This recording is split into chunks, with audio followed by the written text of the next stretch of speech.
ዛሬ የምናየው ነገር የሚጀምረው ከማክሮ ኢኮኖሚክስ ከሚለው ሀሳብ እንነሳለን ማለት ነው። ማክሮ ኢኮኖሚክስ ላይ ከዴፊኒሽን ተነስተን ምን ማለት ነው ማክሮ ኢኮኖሚክስ ማለት የሚለውን እናያለን። ከዛ በኋላ ማክሮ ኢኮኖሚክስን ደግሞ ሜጀር የምናደርግባቸው መንገዶች አሉ፣ ወይም የአንድን ሀገር ኢኮኖሚ የምንለካበት ወይ አለ ወይም መንገዶች አሉ። እነዛ መንገዶች ምን ምንድን ናቸው የሚለውን ለማየት እንሞክራለን ማለት ነው። ማክሮ ኢኮኖሚክስ ብለን ስንል ኢት ፎከስ ኦን ዘ ኢኮኖሚክ ቢሄቪየር ኤንድ ፖሊሲ ዛት አፌክት ኮንሰምፕሽን ኤንድ ኢንቨስትመንት ትሬድ ባላንስ ኤንድ አዘር ዲተርሚናንትስ ኦፍ ቫሪየስ ማክሮ ኢኮኖሚክ ቫሪያብልስ። እነዚህ በአጠቃላይ በሀገር አቀፍ ደረጃ የሚወሩ ነገሮች ናቸው። እነዚህ ነገሮች በግለሰብ ደረጃ የማይነሱ ነገር ግን እንደ ሀገር የሚፈጠሩ ችግሮች ናቸው። ችግርን ብለን ካልን ፕላስ ደግሞ ጉዳዮቹን በአጠቃላይ በሀገር አቀፍ ደረጃ ያለውን እንቅስቃሴ ሜዥር የሚያደርግ ነው ማለት ነው። በሀገር አቀፍ ደረጃ ያለውን እንቅስቃሴ ሜዥር የሚያደርግ ነው። ስለዚህ ማክሮ ኢኮኖሚክስ ብለን ስናወራ የምናወራው ኢኮኖሚ አዜ ሆል የሚያጠና ወይም የአንድን ሀገር ኢኮኖሚ እንደ አጠቃላይ የሚያጠና የኢኮኖሚክስ ብራንች ማክሮ ኢኮኖሚክስ ይባላል ማለት ነው። ስለዚህ አሁን ስለ ሀገር እድገት የምናወራ ከሆነ፣ ስለ አንድ ሀገር አጠቃላይ ስራ አጥነት የምናወራ ከሆነ፣ ስለ አጠቃላይ የኑሮ ውድነት የምናወራ ከሆነ እነዚህ ነገሮች በአጠቃላይ ማክሮ ኢኮኖሚክስ ላይ የሚመደቡ ናቸው ማለት ነው። ሌላ ደግሞ ለምሳሌ ስለ ኢኮኖሚክ ፍላክቹዌሽን ወይም ደግሞ ኢኮኖሚ ስለመውደቁ እና ስለመነሳቱ ወይም ኢኮኖሚ ስለማደጉና ስለመውረዱ የምናወራ ከሆነ ይሄ አጠቃላይ ነገር ስለሆነ የሚታየው በዚህ ስር ማክሮ ኢኮኖሚክስ ብለን እንወስዳለን ማለት ነው። ለምሳሌ አሁን ከዚህ ጋር በተገናኘ ብዙ ነገሮችን ማንሳት እንችላለን። ስለዚህ ከዚህ ቀጥሎ ያሉ ፓርቶች ላይ እነዛን ነገሮች ዲስከስ እያደረገን እንሄዳለን ማለት ነው። እዚህ ውስጥ አንዱና መሰረታዊው ነገር ከጂዲፒ ጋር የተገናኘ ሀሳብ ነው። ትልቁ አንደኛ ያው ናሽናል ኢንካም አካውንት እሱ ራሱ የማክሮ ኢኮኖሚክስ ኮንሰፕት ነው። ስለዚህ ግሮስ ዶሜስቲክ ፕሮዳክት ወይም ጂዲፒ የሚባለው የማክሮ ኢኮኖሚክስ አንዱ ኮንሰፕት ነው ማለት ነው። ምክንያቱም ስለ ሀገር ኢኮኖሚ የሚሆን ስለ እድገት የሚሆን ስለ ስራ አጥነት የሚሆን ስለ ኑሮ ውድነት የሚሆን ስናወራ መጀመሪያ ላይ ያለንበትን ሁኔታ ሜዥር ማድረግ አለብን፣ መለካት አለብን። ስለዚህ ያን ደግሞ የምንለካበት አንዱ መንገድ ግሮስ ዶሜስቲክ ፕሮዳክት ነው፣ ወይም ደግሞ የአንድን ሀገር ጂዲፒ ነው ማለት ነው የምንለካው። ስለዚህ የዛችን ሀገር ጂዲፒ ስንለካ የምንነሳበት የራሳችን የሆነ መነሻ ነጥብ ይኖረዋል ማለት ነው። ስለዚህ የዛን ሀገር ውጤታማነት ወይም ደግሞ በኢኮኖሚ የተመዘገበውን ውጤት ሪከርድ የምናደርግበት ዌይ ግሮስ ዶሜስቲክ ፕሮዳክት ይባላል። በዚህ ጊዜ ሶስት ዋና ዋና ነገሮችን ኮንሲደር ማድረግ ሊጠበቅብን ይችላል። ቀጥታ ስናየው ዴፊኒሽኑ ቶታል ቫሊዩ ኦፍ ከረንትሊ ፕሮዲውስድ ፋይናል ጉድስ ኤንድ ሰርቪስስ ዳት አር ፕሮዲውስድ ዊዝን ካውንትሪ ባውንደሪስ፣ በአንድ ሀገር ባውንደሪ ውስጥ ብቻ ወይም ደግሞ በአንድ ሀገር ቴሪተሪ ውስጥ ብቻ በአንድ ዓመት ጊዜ ውስጥ የሚመረት አጠቃላይ ያለቀ ምርት ወይም ፋይናል ጉድ ነው የሚባለው። ያለቀ ምርት የምንልበት ምክንያት አንዳንድ ጊዜ ሲመረቱ ያላለቁ ምርቶችም ይመረታሉ። አንፊኒሽድ ፕሮዳክት ይባላል ወይም ኢንተርሚዲየት ፕሮዳክት ይባላሉ።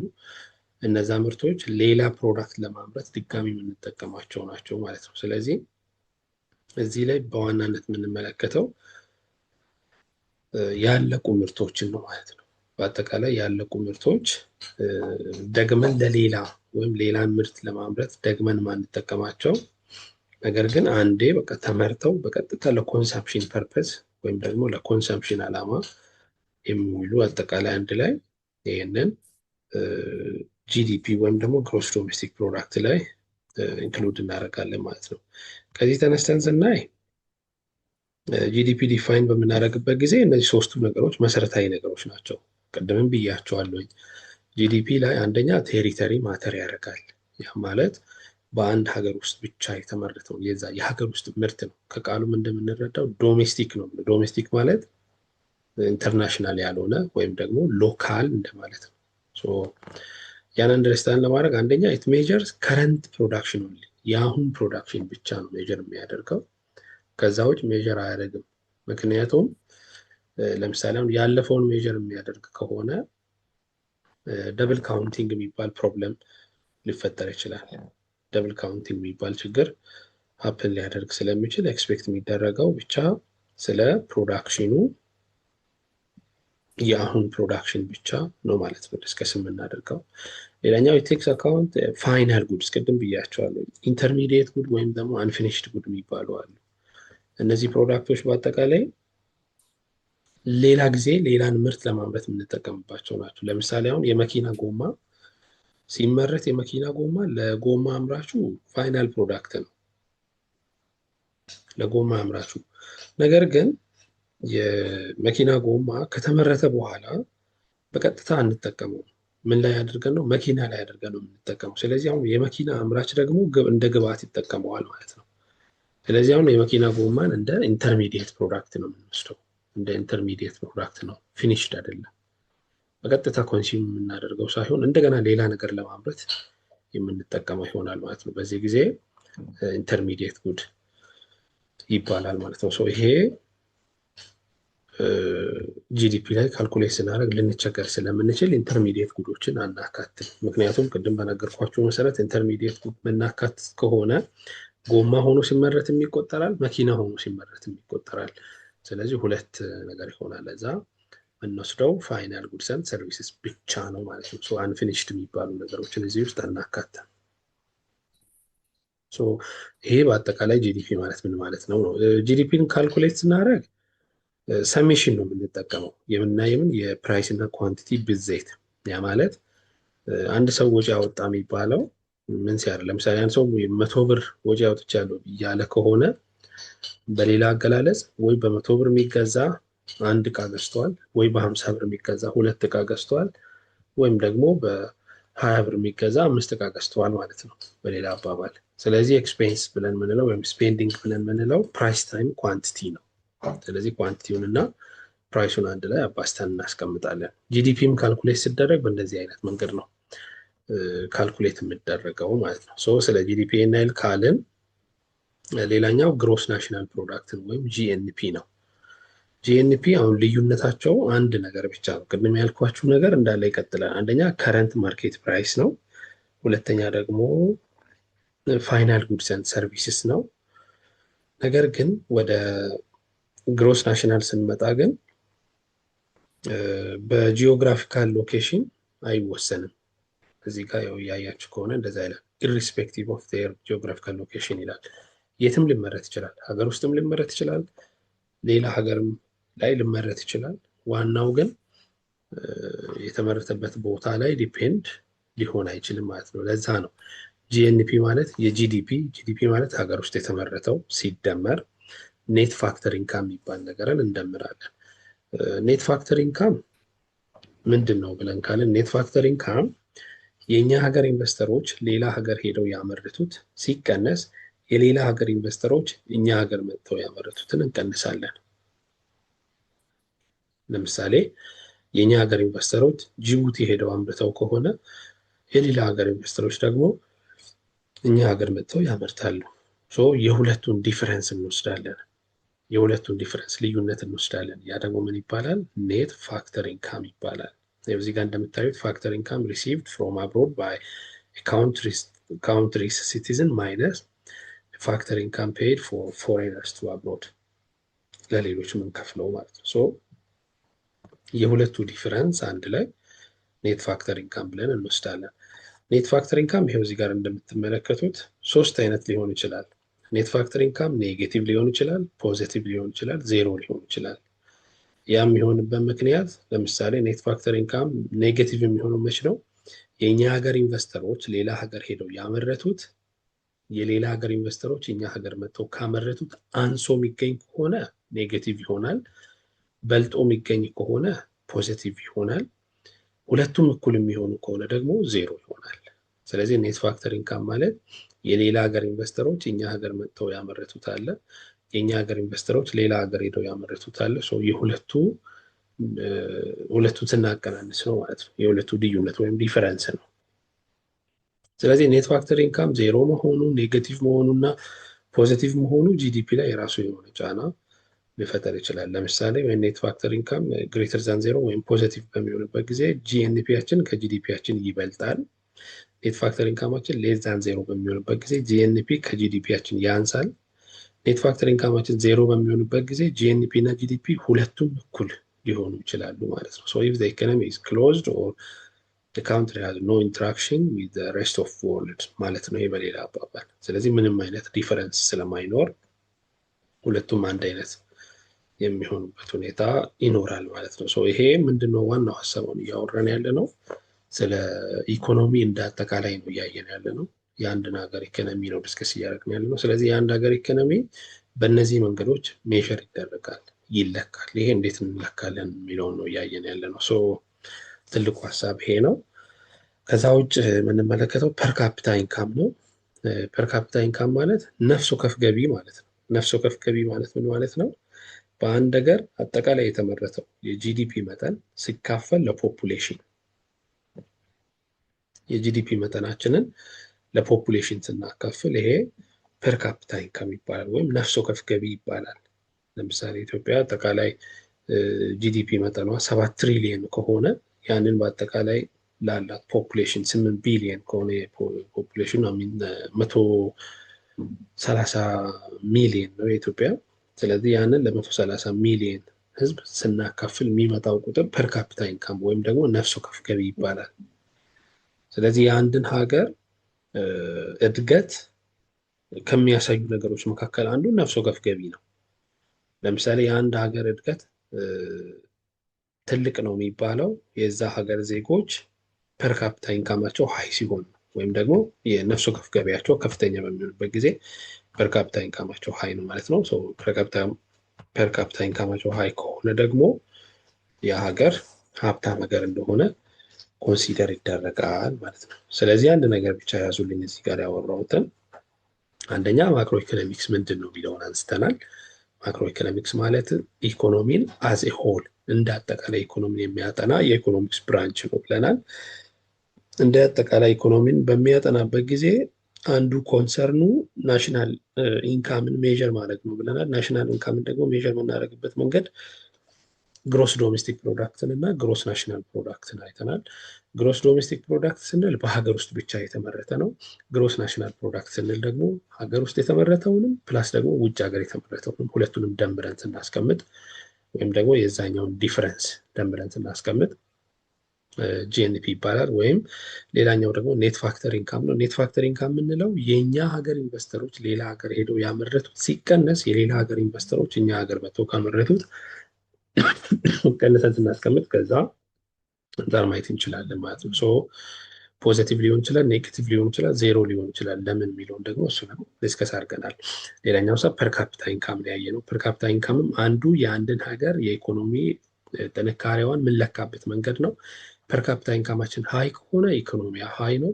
ፐርካፒታ ኢንካማችን ደግሞ ሎው የሚሆን ከሆነ ኢኮኖሚዋ ሎው ነው ማለት ነው። ስለዚህ አሁን ዝም ብላችሁ በራሳችሁም ሰርች ስታደርጉ የኢትዮጵያና የአሜሪካ ፐርካፒታ ኢንካማችን የሰማይና የምድር ያህል ሩቅ ነው። በጣም በጣም ሩቅ ነው ማለት ነው። በጣም ሩቅ ነው። እሱን በራሳችሁ ሰርች ማድረጋችሁ መድረስ ትችላላችሁ። ስለዚህ ኢትዮጵያ ያላደገች ሀገር መሆኗን አንዱ ይሄ ነው ማሳያ ማለት ነው። አሜሪካ ያደገች ሀገር መሆኗን ደግሞ አንዱ ማሳያ ያ የፐርካፒታ ኢንካም ሁኔታ ይሆናል ማለት ነው። ሶ ይሄ ከሆነ ማክሮ ኢኮኖሚክስ ወይም ደግሞ ማክሮ ኢኮኖሚክስ የሚያጠናው ስለ እነዚህ ነገሮች ከሆነ ምንድን ነው አላማው? ሜጀር ጎሉ ምንድን ነው? ማክሮ ኢኮኖሚክስ አቺቭ ማድረግ የሚችለው ወይም ደግሞ ማክሮ ኢኮኖሚክስ አቺቭ ማድረግ የሚፈልገው ዋናው ጎል ምንድን ነው? ወይም ሜጀር ጎል ብለን የምንለው ነገር ምንድን ነው የሚለውን እናያለን። እዚህ ጋር የተጠቀሱ ሜጀር ጎሎች አሉ። አንደኛው ኢኮኖሚክ ግሮዝ ነው፣ ሌላ ምንም። ስለዚህ የትኛውም የማክሮ ኢኮኖሚ ፖሊሲ ዴቨሎፕ ቢደረግ የፈለገ ነገር ዴቨሎፕ ብናደረግ ታርጌታችን መጨረሻ ላይ ሄደን የምናርፍበት ቦታ ኢኮኖሚክ ግሮዝ ነው፣ የኢኮኖሚ እድገት ነው። ውጭ ሀገር ሄዳችሁ ብትሰሩ፣ ሀገር ውስጥ ሆነን ብንሰራ፣ ሌላም ነገር ብናደርግ መጨረሻችን የኢኮኖሚ እድገትን ማረጋገጥ ወይም የኢኮኖሚ እድገትን ማምጣት ነው ተብሎ ይታሰባል። ሌላኛው ፉል ኢምፕሎይመንት ነው። ፉል ኢምፕሎይመንት ማለት ማክሲመም ፖሲብል ዩቲላይዜሽን ኦፍ ኢኮኖሚክ ሪሶርስስ ዊች ሚንስ ያለንን አቅም አሟጠን መጠቀም ነው። ሌላኛው ፉል ኢምፕሎይመንት ማለት በእርግጥ ያ ነው። ፉል ኢምፕሎይመንት ሲባል አሁን ኢምፕሎይመንት ሲባል ብዙ ጊዜ ትዝ የሚለን የሆነ ከለበር ጋር የተገናኘ ነገር ብቻ ነው። ለበር ብቻ ሳይሆን በአጠቃላይ ያለንን ሀብት አሟጠን የመጠቀም ሁኔታ አንዱ የማክሮ ኢኮኖሚ ጎል ነው ማለት ነው። ስለዚህ ያለንን የሰው ኃይል፣ ያለንን የማዕድን ኃይል፣ ያለንን የካፒታል ኃይል አሟጠን ስንጠቀም ይሄ ፉል ኢምፕሎይመንት ይባላል። ሌላኛው ስተብል ባላንስ ኦፍ ፔመንት ነው። ይሄ በተለይ ኢምፖርትና ኤክስፖርት ሲኖር ወይም ደግሞ ከሀገር ውስጥ የሚገባና የሚወጣ እንቅስቃሴ የንግድ እንቅስቃሴ በሚኖረን ጊዜ የሚኖረን ባላንስ ማለት ነው። ብዙ ጊዜ ወይ ባላንስ ወይ ደግሞ ሰርፕለስ እንዲሆን ኤክስፔክት ይደረጋል። ከሌሎች ሀገራት ጋር ያለን የንግድ ግንኙነት ወይ ኤክሰስ እንዲሆን ይጠበቃል። እንደ ኤክሰስ መሆኑ እንኳን አይችልም ከተባለ ባላንስድ እንዲሆን ኤክስፔክት ይደረጋል። ሌላኛው ፕራይስ ስታቢሊቲ ነው፣ የዋጋ መረጋጋት።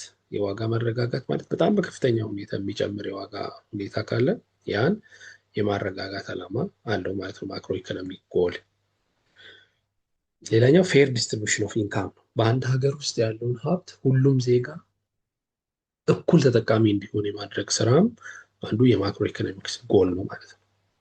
ትልቁና ዋነኛው የማክሮ ኢኮኖሚክስ ጎል በእርግጥ ከዚህ ጋር የተገናኘ ነው ማለት ነው። ስለዚህ አሁን ማክሮ ኢኮኖሚክስ ላይ እየሰራን ነው ማለት ወይም ማክሮ ኢኮኖሚክስ እያጠና ነው ብለን ካልን ማክሮ ኢኮኖሚክስ ስለ እነዚህ ነገሮች ያጠናል ማለት ነው። ስለ ኢኮኖሚክ ግሮውዝ፣ ስለ ፉል ኢምፕሎይመንት፣ ስለ ስቴብል ባላንስ ኦፍ ፔይመንት፣ ስለ ፕራይስ ስታቢሊቲ፣ ስለ ፌር ዲስትሪቢዩሽን ኦፍ ኢንካም የሚያጠና የኢኮኖሚክስ ብራንች ማክሮ ኢኮኖሚክስ ነው ማለት ነው። ከዚህ ተነስተን ማክሮ ኢኮኖሚክ ፕሮብለምስ በመባል የሚታወቁ ነገሮች አሉ። ችግር በቃ የማክሮ ኢኮኖሚ ችግር ነው ብለን የምንላቸው ወደ 4 የተጠጉ ነገሮች አሉ። ስለዚህ በስፋት ሁለቱን እናያለን፣ ሌሎቹን ዝም ብለን ሃይላይት እናያለን። ያው እናንተ ማቴሪያል ላይም እንደሱ ስለሆነ የተቀመጠው በዛ ልክ ለማየት እንሞክራለን ማለት ነው። ስለዚህ ማክሮ ኢኮኖሚክ ፕሮብለም ተብሎ ከሚጠቀሱት ውስጥ በዋናነት የሚጠቀሰው ኢንፍሌሽን ነው። ኢንፍሌሽን ምንድን ነው? እስቲ ልጠይቃችሁ ነቃ እንድትሉ።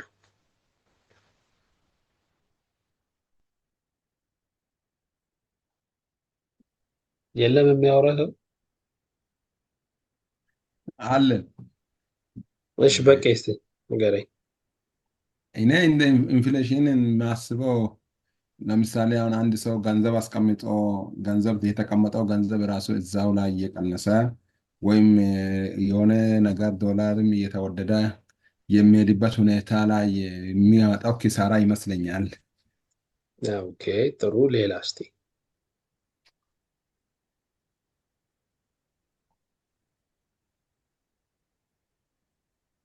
በቃ ጊዜያችንን ለመጠቀም ይኸው ነው። ምን ማለት ነው? ያው በቃ በደንብ ለማንሳት የሞከረው ምንድን ነው የገንዘብ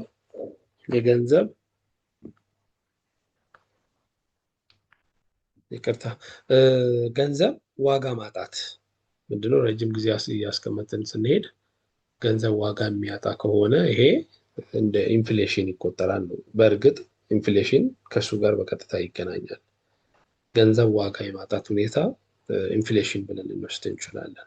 ኢንፍሌሽን ኢዝ ሰስቴንድ ኢንክሪዝ ኢን ዘ ጀነራል ፕራይስ ቴብል ኢት ሜይ ቢ ኖትስድ አዝ ለምሳሌ ስሞል ራይዝ ኢን ፕራይስስ ኦር አን ኢሬጉላር ራይዝ ካኖት ቢ ኮልድ ኢንፍሌሽን ሊሆን አይችልም። ለምሳሌ በአጭሩ ልንገራችሁ። ኢንፍሌሽን ብለን ስንል 2 ነገሮችን ማሟላት አለበት ተብሎ ይታሰባል። አንደኛው የዋጋ ጭማሪው ሬጉላርሊ መሆን አለበት።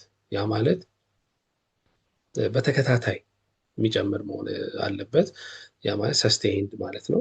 ሌላኛው የሚጨምረው ደግሞ ጀነራል ፕራይስ መሆን አለበት።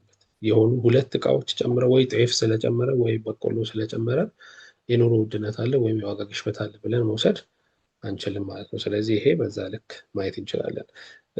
ሌላኛው ደግሞ 2ቱን ነገሮች ባጭሩ ሰስቴናቢሊቲ ወይም ደግሞ ፕራይስ ኢንክሪመንቱ ይህን ሳምንት ብቻ ስለጨመረ ኢንፍሌሽን ነው አይባልም። ስለዚህ ለረጅም ጊዜ የዋጋ ጭማሪ ፕላስ ደግሞ ሁሉም ፕሮዳክት ላይ ኦን አቨሬጅ ሁሉም ፕሮዳክት ላይ የዋጋ ጭማሪ የሚታይ ከሆነ ይሄ ኢንፍሌሽን ይባላል። የቆየበት ጊዜ ከዛ በተጨማሪ ደግሞ ሁሉም ፕሮዳክት ላይ መሆኑ ይህንን ኢንፍሌሽን ብለን እንላለን። ኢንፍሌሽን እንዲከሰት የሚያደርጉ እዚህ ጋር የተጠቀሱ ወደ 5 ምክንያቶች አሉ። አሁን ኢንፍሌሽን እንዲከሰት ወይም ደግሞ የኑሮ ውድነትን በሉ የዋጋ ግሽበት ብለን የምንለው እንዲከሰት የሚያደርጉ 5 ምክንያቶች አሉ። አንደኛ የጥሬ ዕቃ ዋጋ ወይም ደግሞ ወደ እሱ ከመሄዳችን በፊት ሰፕላይ መጨመር ኦፍኮርስ ኢንክሪዝ መኒ ሰፕላይ ማለት የገንዘብ መጠን በከፍተኛ ሁኔታ ገበያው ላይ እየጨመረ በሚሄድበት ጊዜ ብዙ ገንዘብ ይኖራል፣ ነገር ግን የዛ ገንዘብ የመግዛት አቅሙ በጣም ዝቅተኛ ይሆናል። ይሄ ባለፈው ጊዜ የኢትዮጵያ መንግስት የብር ኖት ቅያሪ ባደረገበት ጊዜ እንደዚህ አይነት ችግር ነው የነበረው። ያ ማለት ከየት እንደመጣ ማይታወቅ ከፍተኛ የሆነ የገንዘብ መጠን ገበያው ላይ እንደነበረ ማንሳት እንችላለን። መኒ ሰፕላይ በጣም ሀይ የሆነበት ጊዜ ነበር። በዛ ምክንያት ከፍተኛ የሆነ የኢንፍሌሽን ሁኔታ እንደነበር እናያለን። ሌላኛው ኢንክሪዝ ኢንፑት ኮስት ነው።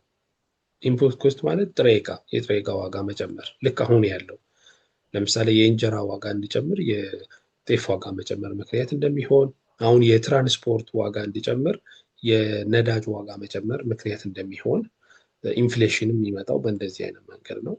ሌላኛው ኢምፖርትድ ኢንፍሌሽን ይባላል። ኢምፖርትድ ኢንፍሌሽን ማለት አክቹዋሊ እኛ ሀገር ላይ የሌለ ነው። ነገር ግን አንድን እቃ ከሌላ ሀገር ስናስገባ እቃውን የምንገዛበት ሀገር ላይ የዛ እቃ ዋጋ በሚጨምርበት ጊዜ ያ ማለት ቦታው ላይ እቃው የሚመጣበት ቦታ ላይ የዛ እቃ ዋጋ በሚጨምርበት ጊዜ እዛ የጨመረው የዋጋ ጭማሪ እኛም ሀገር ይጨምራል። ያ ኢምፖርትድ ኢንፍሌሽን ይባላል። ከሌላ ሀገር የመጣ ነው፣ እኛ ሀገር ያልነበረ ነገር ግን እቃው የሚመጣበት ሀገር ላይ የነበረ ኢንፍሌሽን ነበር፣ ግን እዛ ስለጨመረ በእርግጥ ወደዚህ ሲመጣ እኛም ጨምረን ነው የምንሸጠው። ይህንን ኢምፖርትድ ኢንፍሌሽን እንላለን ማለት ነው። ሌላኛው ዊከር ኤክስቼንጅ ሬታችን ዊክ ሲሆን ቅድም እያልክ እንደነበረው ኤክስቼንጅ ሬታችን ማለት የውጭ ምንዛሬ አቅማችን እየተዳከመ ሲሄድ፣ ለምሳሌ ኢትዮጵያ የአንድ ዶላር የኢትዮጵያ 20 ብር እንኳን የነበረበት ጊዜ ነበር። አሁን ላይ ግን አንድ ዶላር በመንግስት እንኳን ከ150 በላይ ይሸጣል።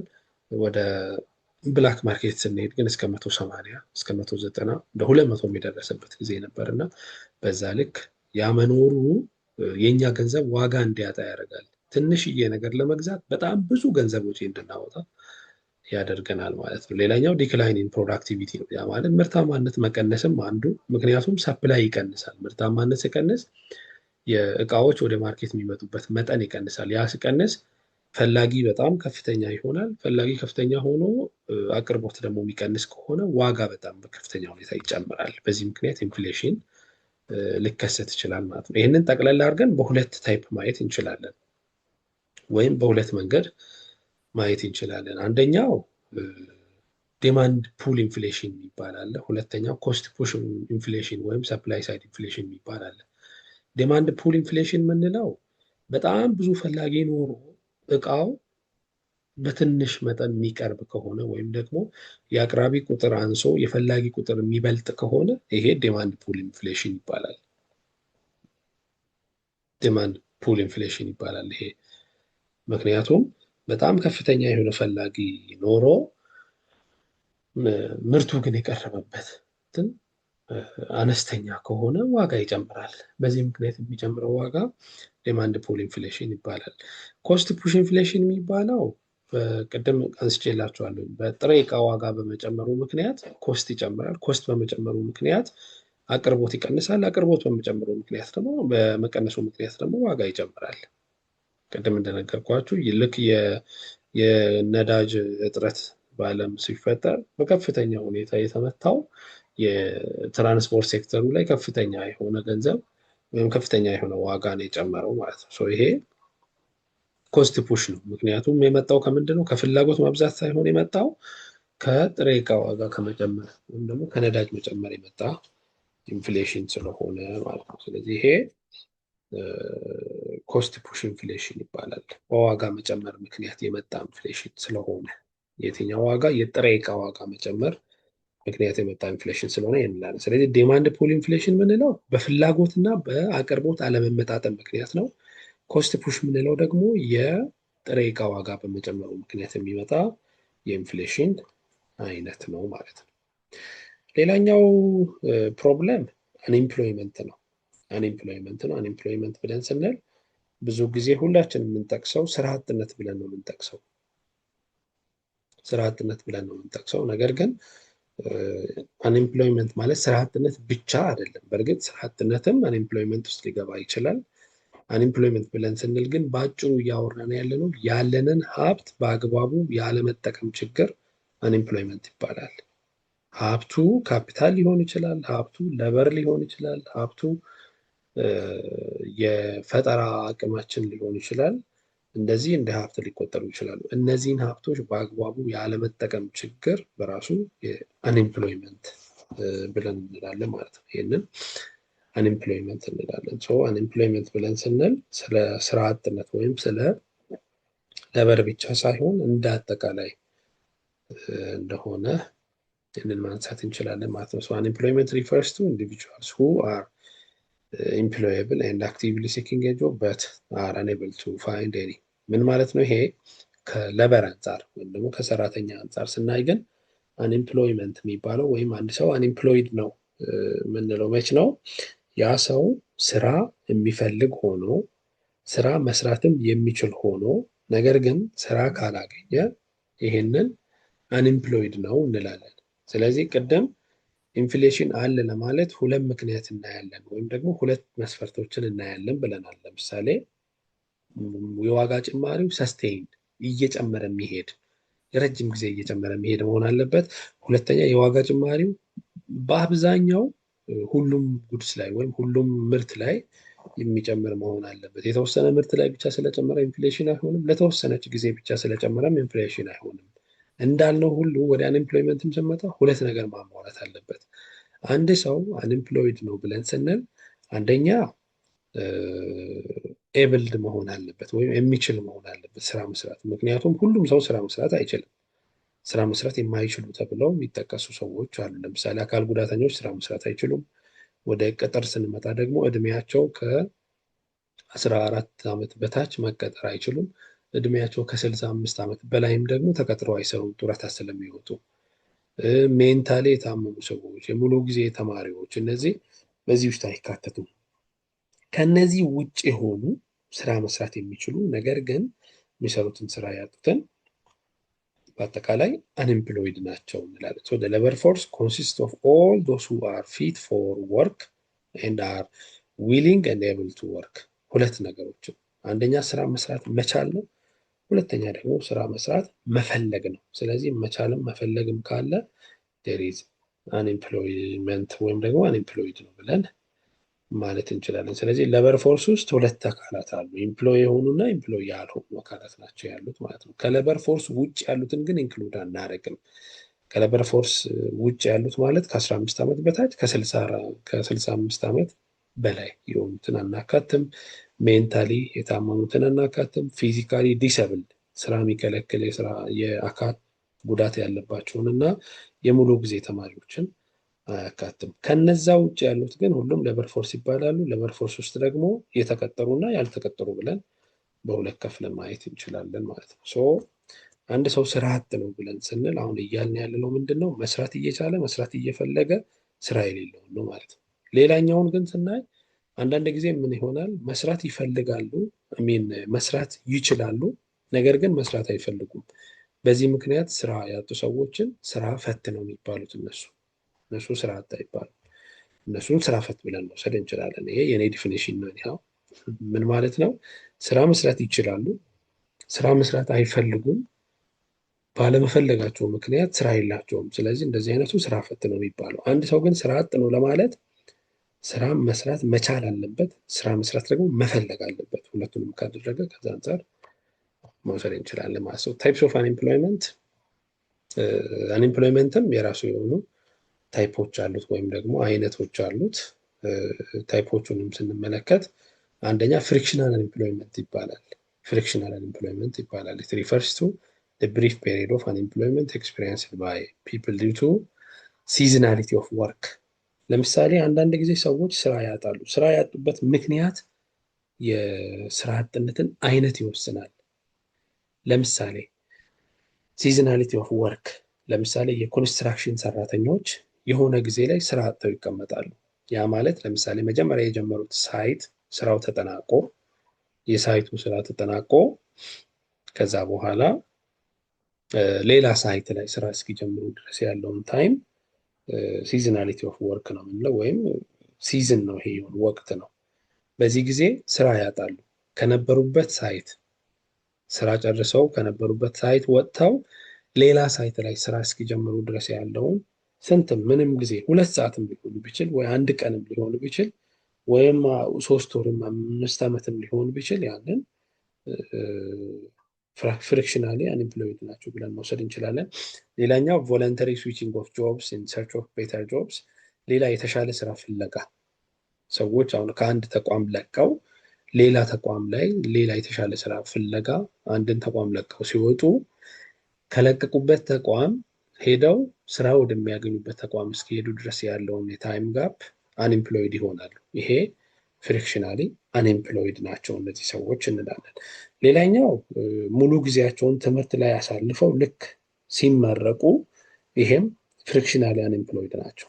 ስለዚህ ምን ማለት ነው? አሁን ልክ ግራጁዌሽን አዳራሽ ላይ ከቀኝ ወደ ግራ ነው ከግራ ወደ ቀኝ መነሳነሳችሁን አዞሩ ሲባሉ ምን ሆኑ ማለት ነው? በዛች ቅጽበት ስራ አጥ ሆኑ ማለት ነው። እነሱ ወደ ስራ አጥነት ነው የሚቀየሩት። ልክ እንደተመረቁ የመጀመሪያው የሚሆኑት ነገር ስራ አጥ ነው የሚሆኑት ማለት ነው። ይህን ኢኮኖሚክስ ይላል። ሰው ኢንትራንስ ቱ ሌበር ፎርስ which means students immediately after graduation ልክ እንደተመረቁ ወደዛ ሲገቡ በዛ ምክንያት አንኤምፕሎይድ ሊሆኑ ይችላሉ። እንደዚህ አይነት አንኤምፕሎይመንት ፍሪክሽናል አንኤምፕሎይመንት ይባላል። ሌላኛው ሪኢንተሪንግ ሌበር ፎርስ ነው። ያ ማለት ወደ ሌበር ፎርሱ እንደገና ጆይን በሚያደርጉበት ጊዜም ስራ አቁመው የነበሩ ሰዎች እንደገና ወደ ስራ ተመልሰው ሲገቡ ይህም ፍሪክሽናል አንኤምፕሎይመንት ላይ ይካተታል ማለት ነው። ስለዚህ ፍሪክሽናል ኤምፕሎይመንት ብለን ስንል በዋናነት ከሲዝን ጋር ይገናኛል። ለምሳሌ የኮንስትራክሽን፣ ወደ እኛ ሀገር ስንመጣ ደግሞ የግብርና ስራም እኛ ሀገር ላይ በወቅት ነው የሚሰራው። የሆነ ወቅት ላይ ይታረሳል፣ የሆነ ወቅት ላይ ይዘራል፣ የሆነ ወቅት ላይ ይኮተኮታል፣ የሆነ ወቅት ላይ ይሰበሰብና ከዛ በኋላ ሌላ እንደገና ወደሚታረስበት ወቅት እስክንሄድ መሀል ላይ 2 ወር ወይ 1 ወር ቫካንት ሆነን ልንቀመጥ እንችላለን። ይሄ አንኤምፕሎይመንት ነው ማለት ነው። ሲዝናሊቲ ስላለው እዛ ስራ ላይ ግብርና ስራ ላይ ከዛ አንጻር ማየት እንችላለን። ይሄ የሚሰራው ግን ለእኛ ብቻ ነው፣ ለሌሎች አይሰራም። ለምሳሌ ለቻይና አይሰራም። ምክንያቱም ቻይና በአንድ ዓመት 3-4 ጊዜ ታምርታለች። ዝናብ ኖረም አልኖረም እነሱ ያመርታሉ። ከእነሱ አንጻር ሳይሆን ከኛ አንጻር ስናይ ያንን ማንሳት እንችላለን። ሁለተኛው የአንኤምፕሎይመንት ታይፕ ስትራክቸራል አንኤምፕሎይመንት ነው። ስትራክቸራል አንኤምፕሎይመንት ማለት ምን ማለት ነው? መዋቅራዊ የሆነ አንኤምፕሎይመንት ወይም ስራ አጥነት ሊኖር ይችላል። ስትራክቸራል የምንለው ይሄ ከስኪል እና ከሎኬሽን ጋር ይገናኛል። ሚስማች ይላል እዚህ ጋር ሪዛልትስ ፍሮም ሚስማች ቢትዊን ስኪል ኤንድ ሎኬሽን ኦፍ ጆብ፣ የስራ እና የስራ ቦታና የሰለጠነው ሙያ ላይገናኝ ይችላል። አንዳንድ ጊዜ የሰለጠነው ሙያና ስራ የምንፈልግበት ቦታ ላይገናኝ ይችላል። እዚህ ጋር እንደ ምሳሌ ያስቀምጠውን ነገር ማየት ትችላላችሁ። አንድ ሰው በግብርና ተመርቆ ለምሳሌ በፕላንት ሳይንስ ተመርቆ አዲስ አበባ ቦሌ ላይ ስራ ቢፈልግ አያገኝም። ያገኛል እንዴ?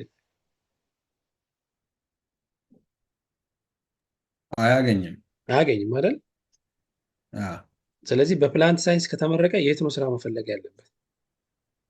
በዛ ዙሪያ ነው፣ በተመረቀበት ትምህርት በተመረቀበት ኤሪያ ላይ። ለምሳሌ ፕላንት ሳይንስ ማለት ስለ እጽዋት ሳይንስ ነው ያጠናው። ስለዚህ ይህ ሰው እጽዋት ወዳለበት መሄድ አለበት። ለምሳሌ አኒማል ሳይንስ ተመርቆ ፒያሳ ላይ ስራ ቢፈልግ አያገኝም። ምክንያቱም ፒያሳ ላይ አኒማል የለም። ወዴት መሄድ አለበት? ይህ ሰውዬ ወደ ገጠር መሄድ አለበት። ለምሳሌ አሁን ኬሚካል ኢንጂነሪንግ ተመርቆ ገጠር ጥሻ ላይ ስራ ቢፈልግ ማግኘት ይችላል? አይችልም። ለምንድነው ማግኘት ማይችለው? የተማረበት ቦታ አይደለም። ያ ቦታው አሁን ኬሚካል ኢንጂነሪንግ ከተመረቀ አንድ ሰው ወዴት ነው መሄድ ያለበት? ወደ ከተማና ፋብሪካ ወዳለበት ነው መሄድ ያለበት። ስለዚህ እንደዚህ አይነት በዚህ ምክንያት የሚመጣ የአንኤምፕሎይመንት አይነት ምን ይባላል? ያስ ነገር ስትራክቸራል አንኤምፕሎይመንት ይባላል። ሶስተኛው አንኤምፕሎይመንት ሳይክሊካል አንኤምፕሎይመንት ነው። ሳይክሊካል አንኤምፕሎይመንት የሚባለው አንዳንድ ጊዜ ኢኮኖሚ ከፍና ዝቅ ይላል። ኢኮኖሚ ከፍና ዝቅ በሚልበት ጊዜ የሚኖር አንኤምፕሎይመንት ሳይክሊካል አንኤምፕሎይመንት ይባላል። በእርግጥ ሳይክሊካል አንኤምፕሎይመንት ሁሌም የሚጠበቅ አንኤምፕሎይመንት ነው፣ ሁሌም የሚኖር አንኤምፕሎይመንት ነው። አንአቮይደብል ይባላል በሌላ ኖ ሶሪ አቮይደብል ይባላል ይሄኛው። ነገር ግን ሁለቱ ታይፕ ስትራክቸራል እና ፍሪክሽናል አንኤምፕሎይመንት ግን አንአቮይደብል ይባላሉ። ይሄኛው አቮይደብል ነው ቢካውዝ ኦፍ ሾርት ተርም ፍላክቹዌሽን ኦፍ ኢኮኖሚክ አክቲቪቲ ከዛ ጋር በተያያዘ የሚመጣ ስለሆነ ሳይክሊካል አንኤምፕሎይመንት ነው እንላለን ማለት ነው። ይሄ ሶስት አይነት የአንኤምፕሎይመንት አይነት ነው ብለን መውሰድ እንችላለን።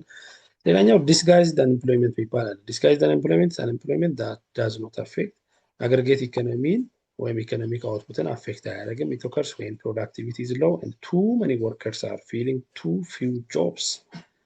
ግር ብለው ይሰራሉ፣ ነገር ግን ትንሽዬ ስራ ነው የሚሰሩት። በዛ ፕሮዳክቲቪቲያችንን አፌክት ላይ ያደርግ የሚችል ነገር ማለት ነው። ስለዚህ ይሄ ከአቅም በታች ማገልገል ወይም ከአቅም በታች መስራት የሚለውን ዲስጋይዝድ አንኤምፕሎይመንት ብለን መውሰድ እንችላለን ማለት ነው። ስለዚህ በጣም ብዙ ሰራተኛ ነገር ግን ትንሽዬ ስራ የሚሰራ ከሆነ ይሄ ዲስጋይዝድ አንኤምፕሎይመንት ይባላል። ሌላኛው የማክሮ ኢኮኖሚክ ፕሮብለም ነው ብለን ከምንጠቅሰው ውስጥ ሌላኛው ትሬድ ባላንስ ነው። which is ትሬድ ባላንስ ዴፊሲት ሲሆን በእርግጥ ፕሮብለም የሚሆነው ዴፊሲት ካልሆነ ፕሮብለም አይደለም። ባላንስድ ከሆነና ሰርፕለስ ከሆነ ፕሮብለም አይሆንም። ነገር ግን ዴፊሲት ከሆነ ፕሮብለም ሊሆን ይችላል። ምንድነው ይሄም በዋናነት ሀገራት ከሌሎች ሀገራት ጋር በንግድ ግንኙነት ይገናኛሉ። ይህ በሚሆንበት ጊዜ አንድ ሀገር ወደ ሌላ ሀገር ይልካል። ያ ሀገርም ደግሞ መልሶ የሆኑ ፕሮዳክቶችን ወደ ሌላኛው ሀገር ይልካል። በዚህ ጊዜ የሁለቱ የንግድ ባላንስ የንግድ እኩል የመሆን ወይም ደግሞ ያለመሆን ችግር ሊፈጠር ይችላል። ትሬድ ባላንስ ምንለው ሪሲቭድ ፍሮም ኤክስፖርትድ ጉድ ማይነስ ፔይመንትስ ኦን ኢምፖርትድ ጉድስ። አሁን የኢትዮጵያን ባላንስ ኦፍ ትሬድን ስንመለከት ወይም ደግሞ ዴፊሲቱን ስንመለከት በጣም ሀይ ነው። እኛ ከሌሎች ሀገራት በጣም ብዙ እቃዎችን እናስገባለን። እኛ ግን ትንሽ ነገር ነው ኤክስፖርት የምናደርገው፣ ጫት ምናምን ነው ኤክስፖርት የምናደርገው እና እነዚህ ነገሮች ደግሞ በሚባለው ልክ አይሄዱም። ኢቨን ሽንኩርት እኮ እናስገባለን ከሌሎች ሀገራት። ከደቡብ ሱዳን ሽንኩርት ኢምፖርት እናደርጋለን እኛ። ትልልቅ የሚባሉ ማሽነሪዎችን ከሌሎች ሀገራት መኪና ምናምን፣ እነዚህን ኮምፒውተር፣ እነዚህ ነገሮች በአጠቃላይ ከሌላ ሀገር ነው ኢምፖርት የምናደርገው። በዛው ልክ ደግሞ እሱን የሚመጥን አይነት ኤክስፖርት ብናደረግ ጥሩ ነበር። እሱን አናደርግም። ኤክስፖርት የምናደርገው ደግሞ የግብርና ምርቶችን ዝም ብለን ሰሊጥ ምናምን፣ እነዛን ነገሮች ደግሞ ኤክስፖርት እናደርጋለን። በዚህ ጊዜ ዴፊሲት ይፈጠራል ማለት ነው። የዴፊሲት ኢምባላንስ ኦፍ ትሬድ ኦከርስ ዌን ቶታል ሪሲፕት ፎር ሾርት ኦፍ ቶታል ፔይመንት በሚኖርበት ጊዜ ነው ማለት ነው። ስለዚህ በዋናነት የኢትዮጵያን ኢኮኖሚ has trade deficit because the country export received fall short of the import expenditure። ስለዚህ ከኢምፖርት ኤክስፔንዲቸር የሚያንስ ነው እኛ ኤክስፖርት የምናደርገው። ስለዚህ ባላንስ ኦፍ ትሬዳችን የኛ ዴፊሲት ነው ማለት ነው። አሁን ሌላኛው ባላንስ ኦፍ ፔይመንት ዴፊሲት ነው። የስትራክቸራል ሪከርድ ኦፍ ኦል ኢኮኖሚክ ትራንዛክሽን ቢትዊን ሬዚደንትስ ኦፍ ሪፖርቲንግ ካውንትሪ ኤንድ ሪዘልትስ ኦፍ ሬስት ኦፍ ወርልድ። ይሄ ደግሞ በአጠቃላይ እዚህ ጋር ከንግድ አንጻር ነው፣ የንግድ አለመመጣጠን ነው ያየነው ሶስተኛው ላይ። አራተኛው ላይ ግን እንደ አጠቃላይ ከውጭ ሀገራት ጋር የምናደርገው የውጭ የንግድ ግንኙነት፣ የውጭ የኢኮኖሚ ግንኙነት ብለን መውሰድ እንችላለን። በእርግጥ ይሄንን ያኛውን የንግድ ብለን ነጥለን ማየት እንችላለን። ስለዚህ ሁለቱ ነገሮች በእንደዚህ አይነት መንገድ ዴፊሲት ሊፈጥሩ ይችላሉ ማለት ነው። ስለዚህ ይሄም እንደ ማክሮ ኢኮኖሚክ ፕሮብለም መውሰድ እንችላለን ማለት ነው። ስለዚህ አሁን ምንድነው እያየን ያለ ነው? ማክሮ ኢኮኖሚክ ፕሮብለም ነው። አንደኛው ኢንፍሌሽን ነው፣ ቅድም አይተናል።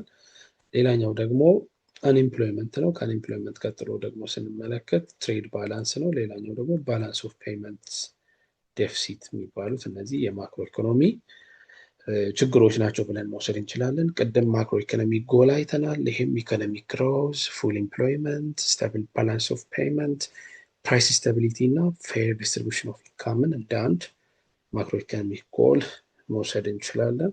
ከዛ በፊት ግን ቅድም ያየነው ዴፊኒሽኑ ነው። ማክሮ ኢኮኖሚ ራሱ ምን ማለት ነው? ኢኮኖሚን አዜ ሆል የሚያጠና ነው ብለናል። በዚህ ጊዜ በዋናነት የግሮስ ዶሜስቲክ ፕሮዳክትን እና የግሮስ ናሽናል ፕሮዳክትን ልዩነት አይተናል። ከዛ ሌላ ደግሞ ፐር ካፒታ ኢንካም ምን ማለት ነው የሚለውን እና ሌሎች ሀሳቦችን ለማየት ሞክረናል ማለት ነው። ለዛሬ ይችን እናይና ኔክስት ደግሞ ሌላ ማስኬድ እንችላለን። በዛሬው ክላስ ላይ ያልገባችሁ ነገር ካለ ጥያቄ መጠየቅ ትችላላችሁ። ከዛ ውጭ እኔ ለዛሬ ያለንን በዚህ መጨረስ እንችላለን።